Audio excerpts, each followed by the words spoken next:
out the door and try to kiss, can't find this no more. It's just you and me, and there's nothing I can do. I'm stuck with you, stuck with you, stuck with you. Baik, bismillahirrahmanirrahim. Assalamualaikum warahmatullahi wabarakatuh. Sebelumnya, perkenalkan, nama saya Laila Tridiana. Saya dari kelas 3G. Tujuan video ini dibuat adalah untuk pemenuhan tugas dari mata kuliah, pengembangan bahan pembelajaran dengan dosen pengampu, bila saya sebut nama beliau, Bapak Dr. Rustam I. Husain, MPD. Baik, langsung saja. Video ini akan membahas tentang materi pengertian karakteristik dan bentuk bahan pembelajaran di sekolah dasar. Poin yang pertama yaitu pengertian bahan pembelajaran di sekolah dasar. Bahan pembelajaran sekolah dasar merujuk pada semua materi, sumber daya, dan alat yang digunakan untuk mendukung proses pembelajaran di tingkat pendidikan dasar. Bahan pembelajaran ini dirancang khusus untuk memfasilitasi pemahaman dan perkembangan kognitif, sosial, dan emosional siswa dalam berbagai bidang pelajaran. Bahan pembelajaran sekolah dasar dapat berupa buku teks, buku panduan, lembar kerja, lembar kegiatan, permainan edukatif, media pembelajaran berbasis teknologi, dan sumber daya lainnya. Tujuan utama bahan pembelajaran ini adalah untuk membantu siswa dalam memahami konsep, meningkatkan keterampilan, dan mengembangkan sikap positif terhadap pembelajaran. Bahan pembelajaran di sekolah dasar dirancang untuk memenuhi kebutuhan perkembangan siswa yang beragam. Mereka harus sesuai dengan kurikulum yang ditetapkan oleh pemerintah yang mencakup mata pelajaran seperti matematika, bahasa Indonesia, IPA atau ilmu pengetahuan alam, kemudian IPS atau ilmu pengetahuan sosial, seni, pendidikan jasmani, dan lain sebagainya.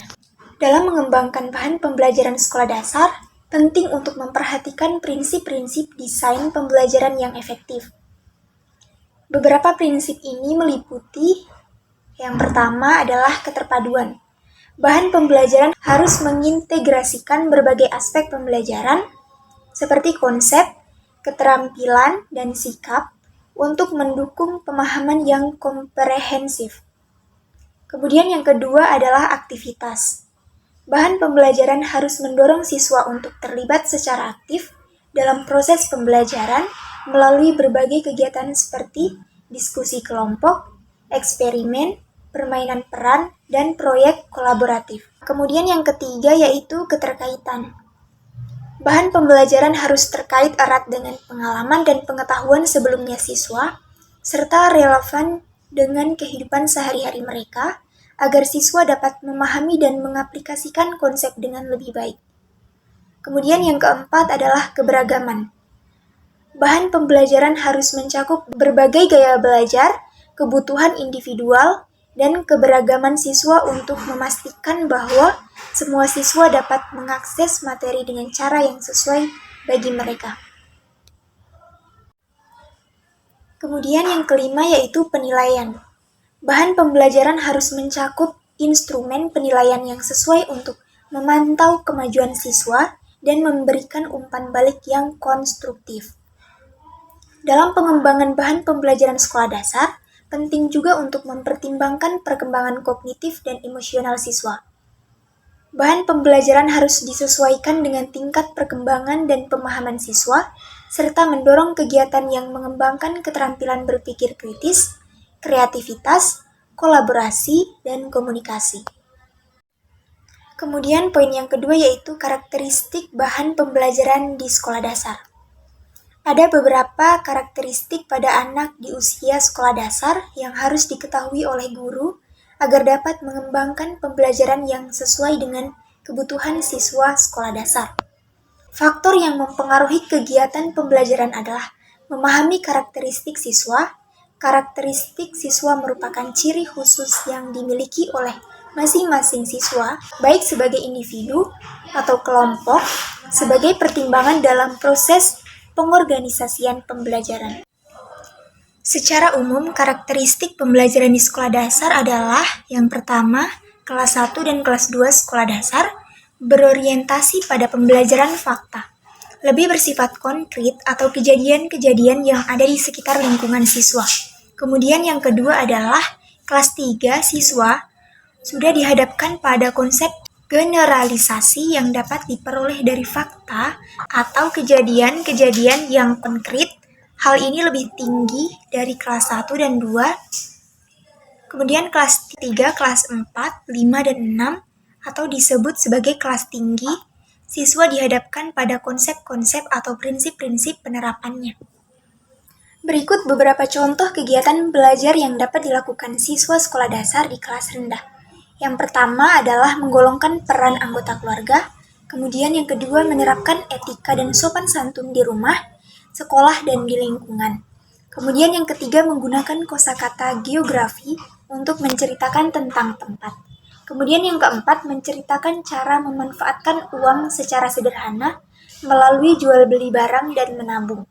Kemudian yang terakhir, yang kelima, melakukan latihan dalam meningkatkan kualitas fisik motorik. Kemudian, karakteristik pembelajaran di kelas tinggi. Esensi proses pembelajaran di kelas tinggi atau kelas 4, 5, dan 6 adalah suatu pembelajaran yang dilaksanakan secara logis dan sistematis untuk membelajarkan siswa tentang konsep dan generalisasi sehingga penerapannya dapat menyelesaikan soal, kemudian menggabungkan, menghubungkan, memisahkan, menyusun, menderetkan, melipat, dan membagi. Banyak strategi belajar yang dapat digunakan dalam proses belajar di kelas tinggi sekolah dasar. Di antaranya, ceramah, tanya jawab, latihan atau drill, belajar kelompok, observasi atau pengamatan, inquiry, pemecahan masalah, dan discovery. Beberapa contoh kegiatan belajar yang dapat dilakukan siswa di kelas tinggi sekolah dasar adalah yang pertama, menyajikan hubungan antara sumber daya alam dengan kegiatan ekonomi setempat. Kemudian yang kedua, melakukan diskusi kelompok tentang jual beli. Kemudian yang ketiga, menafsirkan peninggalan sejarah. Dan yang keempat, memperagakan berbagai keterampilan yang dihubungkan dengan keselamatan diri. Dan yang kelima, mencari, menemukan, memilih informasi dari lingkungan sekitar sekolah. Kemudian, poin selanjutnya yaitu bentuk bahan pembelajaran di sekolah dasar. Meskipun saat ini telah dikenal sebagai era teknologi informatika yang maju dan berkembang pesat, tetapi sekolah dasar sebagai lembaga pendidikan formal belum mampu sepenuhnya untuk memanfaatkan perkembangan teknologi tersebut.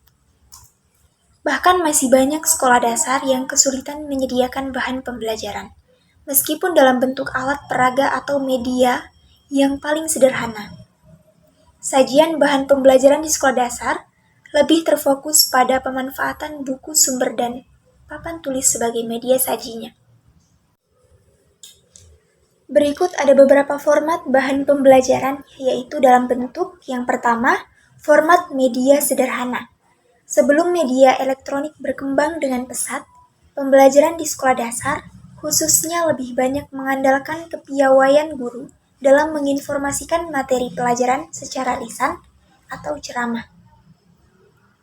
Agar penyampaian materi pelajaran lebih mudah dan pembelajaran menjadi lebih efektif dan efisien, guru sering memanfaatkan alat bantu pembelajaran yang sering disebut alat peraga, khususnya alat bantu atau peraga visual. Alat peraga visual yang digunakan guru sering diambil dari lingkungan sekitar yang relevan dengan materi pelajaran dan dalam bentuk benda-benda nyata. Misalnya, batu-batuan, kemudian tumbuh-tumbuhan, binatang yang diawetkan atau herbarium dan insektarium, dan benda-benda lainnya. Alat peraga ini merupakan kelompok bahan pembelajaran dengan format tak lengkap, karena hanya menampilkan desain visual belaka dan tidak dilengkapi dengan komponen pembelajaran yang lain. Yang kedua yaitu format media grafis. Media grafis adalah bentuk bahan pembelajaran yang didesain dalam bentuk gambar dan tulisan hasil gambar dan tulisan tangan. Yang ketiga yaitu format bahan pembelajaran cetak. Bahan pembelajaran dapat juga didesain dengan format media cetak.